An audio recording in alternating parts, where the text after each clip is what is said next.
Hi guys, তো আমি নতুন ব্লগ নিয়ে চলে এসেছি। বুঝতেই পারছো ব্লগটা কী নিয়ে। তো আমার সকাল সকাল স্নান শেষ।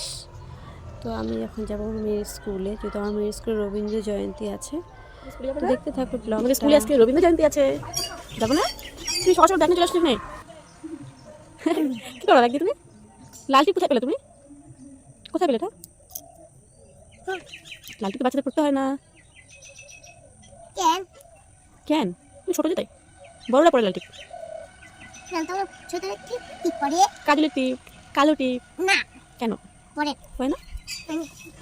তুমি কলম দিয়ে করো। ও আসে কথা চলে আসছে।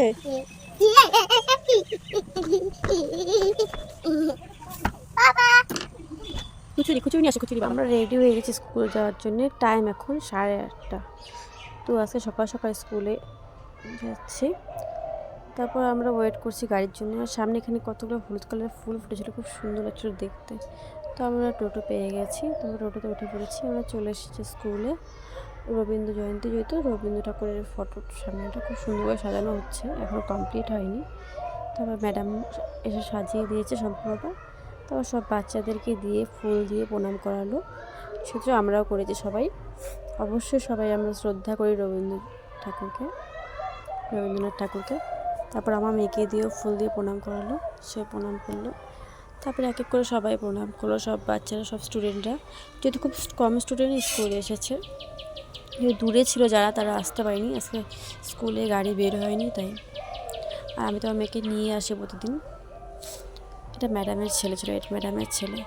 তারপর আমিও প্রণাম করে ফুল দিয়ে দিলাম। তারপর সব ম্যাডামের এক এক করে প্রণাম করে ফুল দিচ্ছিল। তারপর সব ম্যাডামের ফুল টুল দেওয়া হয়ে গেলে হয়তো কিছু ছোট্ট মোটো করে একটা আয়োজন হবে অনুষ্ঠানে, যে বাচ্চার যেভাবে কবিতা হোক, গান হোক বলবে। প্রাথমিক শিক্ষা লাভ করে এরপর গৃহ শিক্ষকদের কাছে বিদ্যা শিক্ষা করেন। বাল্যকালে তিনি খ্যাতি অর্জন করেন। সুন্দর হচ্ছে।